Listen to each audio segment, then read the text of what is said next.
Bismillahirrahmanirrahim. Assalamualaikum warahmatullahi wabarakatuh.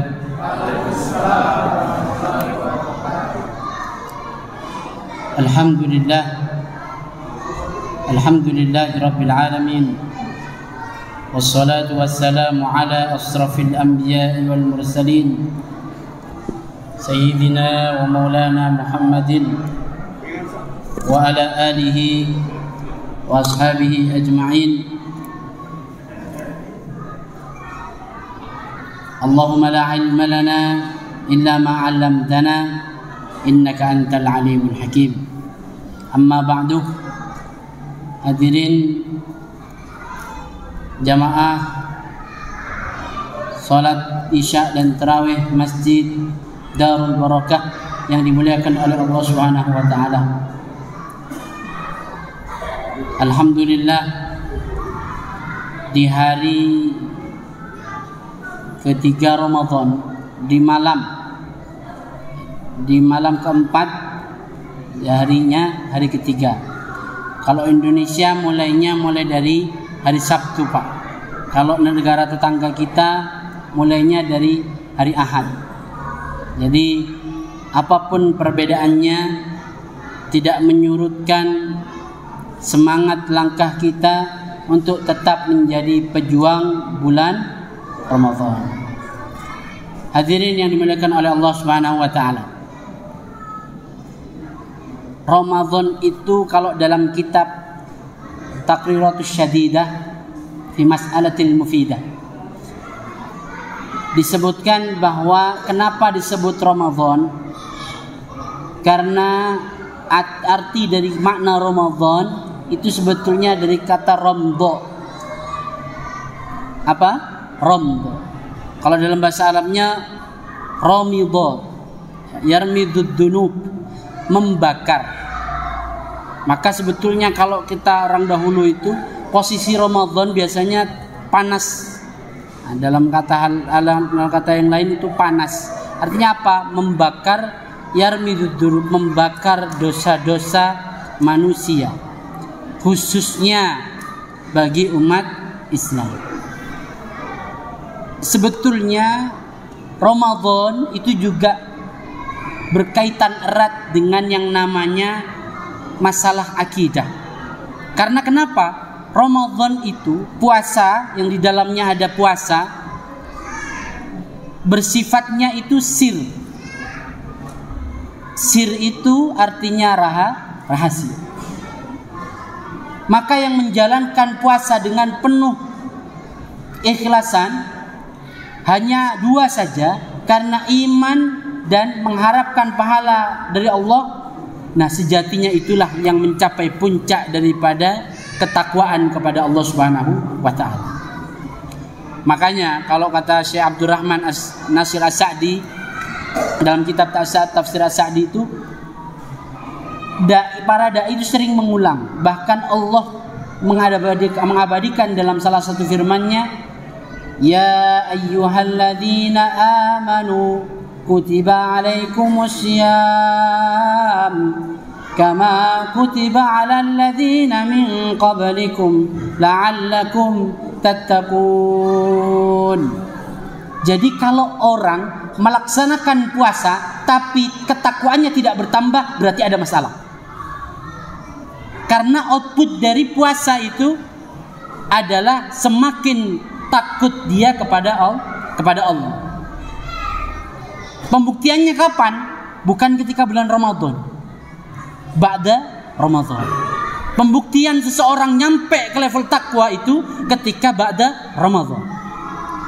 Makanya para sahabat dulu itu doanya itu kan 6 bulan sebelum Ramadan dan 6 bulan setelah Ramadan agar diselamatkan pada bulan-bulan selanjutnya. Makanya ada orang setelah Ramadan kembalilah ke setelan awalnya. Kalau Ramadan rajin biasa, awal Ramadan rajin penuh itu sudah biasa. Tapi kalau akhir Ramadan itu penuh, ini luar biasa. Nah makanya Pak, kalau awal Ramadan itu namanya masih tarawih, roknya panjang. Tarawih. Kalau sudah akhir Ramadan, ini beda lagi namanya. 10 hari terakhir namanya tarawih. Udah kosong masjidnya, Pak. Udah nggak ada. Yang heran itu, kalau ngikutin perlombaan, harusnya itu awal itu pelan-pelan. Nanti pertengahan tambah cepat, terakhir tambah cepat. Nah ini tidak. Kesalahan kita selama ini, awal Ramadan itu seakan-akan semuanya dikasihkan. Padahal endingnya Allah kasih Lailatul Qadar di mana? Di 10 hari terakhir. Makanya Allah tahu bahwa hambanya semangatnya di awal. Makanya Allah kasih Lailatul Qadarnya di akhir. Maka bagaimana memanfaatkan waktu Ramadan ini sebagai bulan yang penuh pendidikan. Bahasa lainnya Ramadan ini adalah bulan Syahrut Tarbiyah, bulannya pendidikan. Allah mendidik kita 1 bulan untuk menjalani sisa daripada Ramadan, yaitu 11 bulan lamanya. Maka apa yang Allah didikkan 1 daripada sekian pendidikan? 1, tadris ruhiyah. Allah mendidik pada bulan Ramadan ini, Allah didik ruhiyah kita. Kita dididik dengan puasa, kita dididik dengan salat qiyam, salat qiyamul lail, salat tarawih. Jadi kalau ada bahasa paling simpelnya, kalau siang dari pagi sampai sebelum maghrib kita namanya melaksanakan siang, malamnya kita melaksanakan qiyam, siam dan qiyam. Nah ini adalah tadris ruhiyah. Bagaimana membentuk mentalitas kita sebagai hamba yang senantiasa dekat kepada Allah Subhanahu wa Ta'ala. Maka mari sama-sama kita sadari bahwa ini sejatinya kita ini kadang masih jauh dari Allah Subhanahu wa Ta'ala. Maka Ramadan ini sarana, fasilitas yang diberikan Allah kepada hambanya agar senantiasa hambanya lebih meningkatkan lagi ketakwaannya kepada Allah Subhanahu wa Ta'ala. Kedua, yang kedua, tadris jasmani. Jadi selama ini puasa itu kalau dalam dunia kedokteran itu menyehatkan badan, Pak. Betul adanya. Karena apa?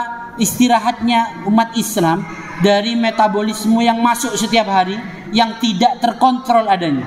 Kita itu masuk semuanya, manis, pahit, semuanya masuk pada bulan sebelum Ramadan. Tapi bulan Ramadan betul-betul dikontrol. Istirahat.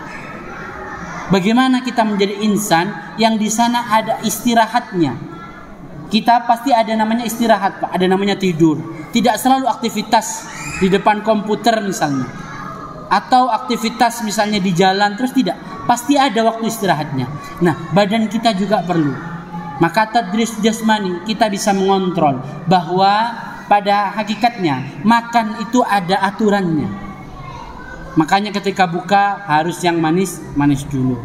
Menjadi penutup dari hidup kita nanti menghadap Allah Subhanahu wa Ta'ala. Dan yang paling terakhir yang saya pesankan, selalu gembira pada bulan Ramadan. Kata Nabi Muhammad SAW, man faraha bidukhuli Ramadan haramallahu jasadahu 'alan nirat. Barang siapa yang berbahagia pada bulan Ramadan, datangnya bulan Ramadan, apalagi sampai melakukan amal-amal kebaikan pada bulan Ramadan, maka Allah akan haramkan jasadnya menyentuh api neraka. Amin amin ya rabbal alamin. Tidak ada orang di dunia ini balasan paling indah untuk semua umat manusia, terkhususnya umat Islam.